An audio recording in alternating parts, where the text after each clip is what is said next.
Okay, we made it to step 3. Let's record that song. So let's dive right in with getting our vocal track set up. This is something that really I think separates me from other engineers, is that I do like to have a bit of a live mix going. And what that means is I have a predetermined channel strip setting ready. So I can always just click that right on. And it has a compressor on it. I have that to a type R vocal too. You can explore, there's different types. You go to voice and that. So I have it to that because there's a lower threshold on it. I guess you get more meatiness from that.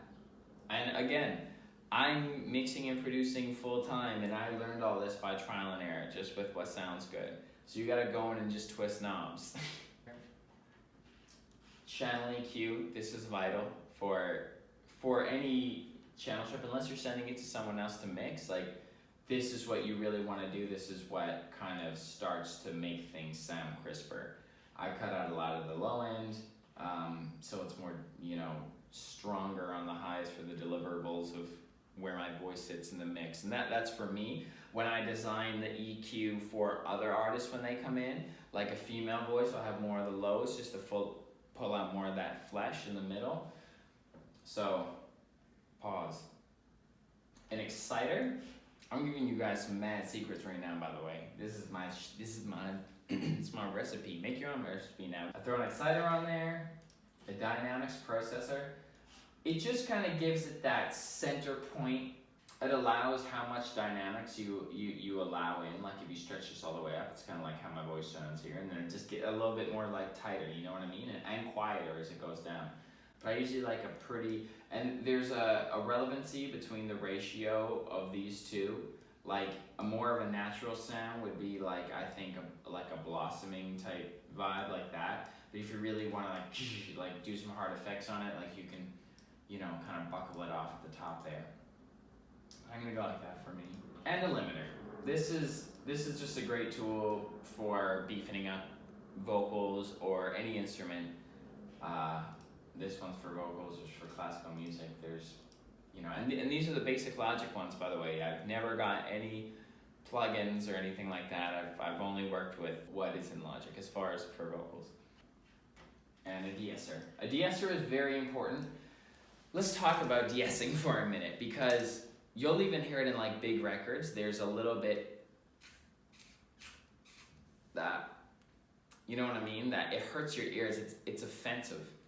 And someone who's not in sound design may not notice it as much as someone who is, but you can still, you feel it because you can only listen to that song or that type of mixing for so long before your head kind of starts to get jarred. So what you really want to do, with my opinion, some of the greatest mixers in the world and people who compose their music, allow you sustainability with their music, and therefore creates more listeners because more people want to listen to it over and over again. Quincy Jones, Dr. Dre, all of these great people, even Denon Porter, who mixes lots of Eminem stuff, they're really good at not making it offensive.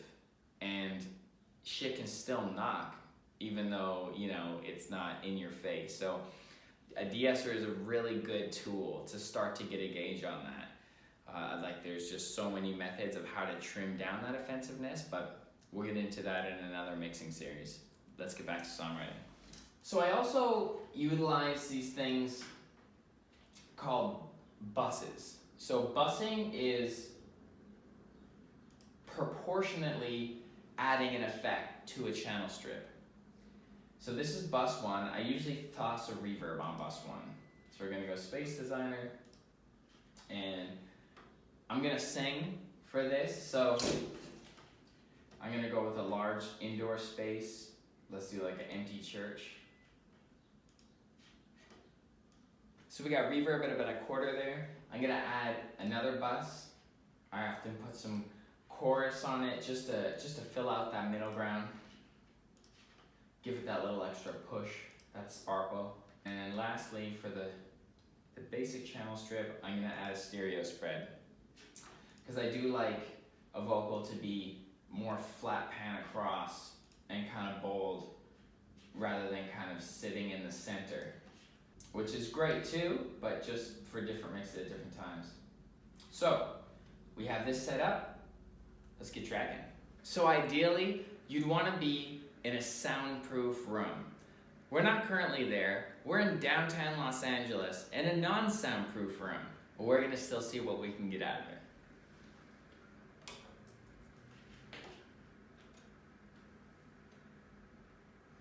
You turn the 48 volt or whatever phantom power you got in your interface on. Make sure to turn that on. We got the mic plugged in, this side of the XLR, and this side of the XLR and the mic set up. I took the back panel off for the sake of you guys seeing the mic. Let's engineer ourselves.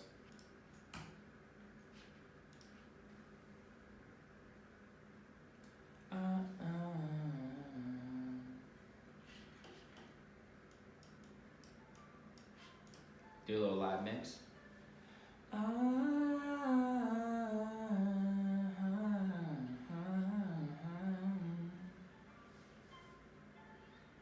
You can record at home. You can record at home. You can record at home. You can do it yourself. You can record at home. You can record at home. Do it by yourself.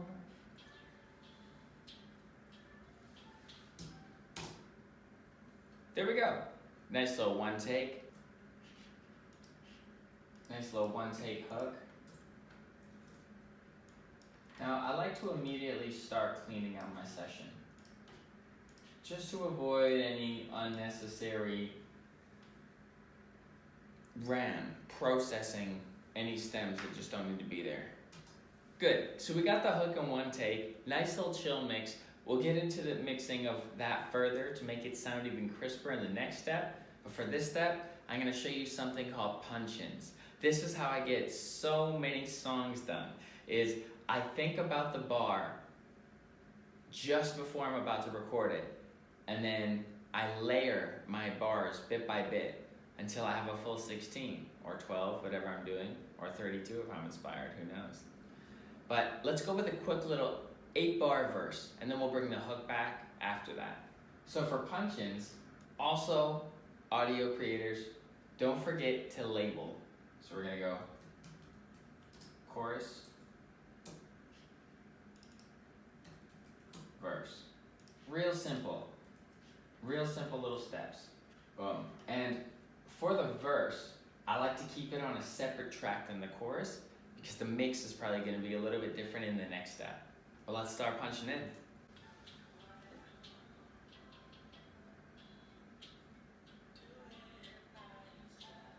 I can do it by myself. Thank you very much.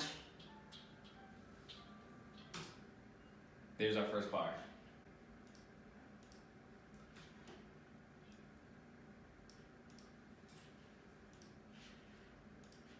So I click and drag it up on that top one. Easy breezy, keep it moving.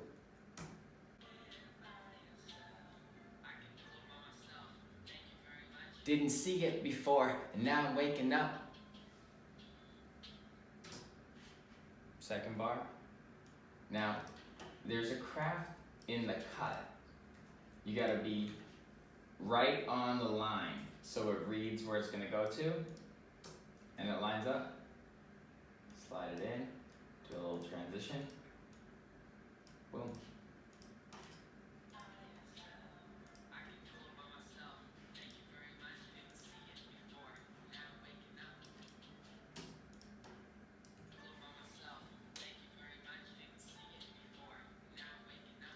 Patty cake enough, I ain't playing no games.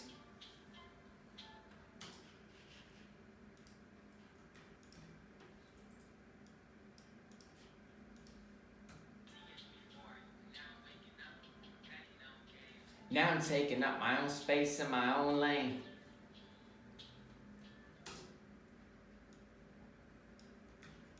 So I'm just gonna rip through these bars real quick. So, let's see, I just drag it in. So, there it is. Man. Reasonable to be unteachable.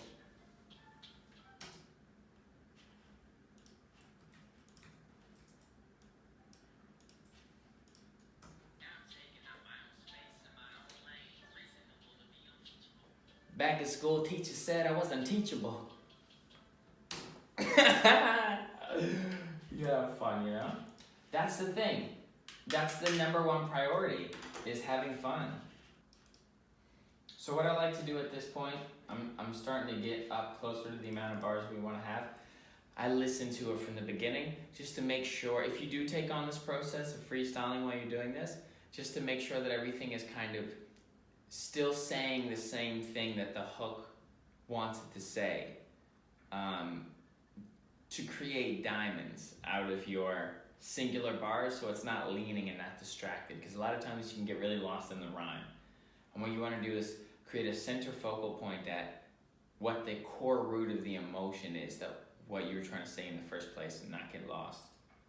So we're going to listen back from the top and make sure I'm keeping the same intention. Nice, okay, that's pretty cool. And preachers always said that I wasn't reachable.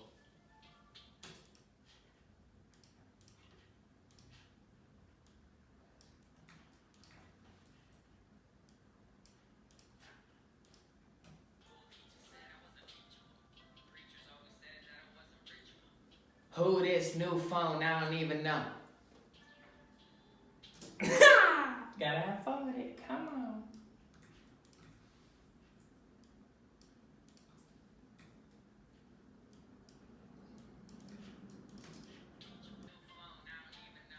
Man, what an honor it is to teach it to you. Yeah, how long you been waiting to do what you do? Man, start speaking your truth and do it. You can do it from home. Look at me and you say me too, like I'm taking advantage of you. I don't know the savage in me hasn't me doing bars like that. Look, and I reach 2 people at once, but 1 line. All right, man, record yourself and have a fun time. Here's a little freestyle just to end it off, then we'll bring the hook back.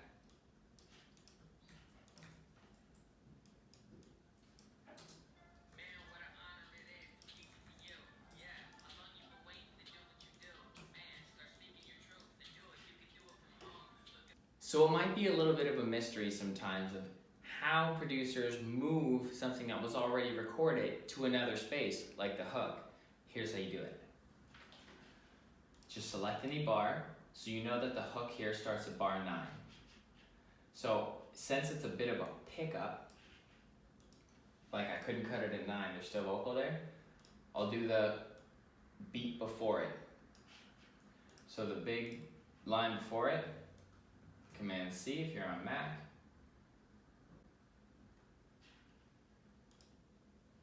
Command V, which is paste. Essentially just a copy paste. However you copy paste, that's what it is. Don't know a little transition on the beginning of that. Yourself and have a fun time. You can record at home. You can record at home. You can record at home. You can do it yourself. So that sounded pretty good, especially for like a 1-take situation.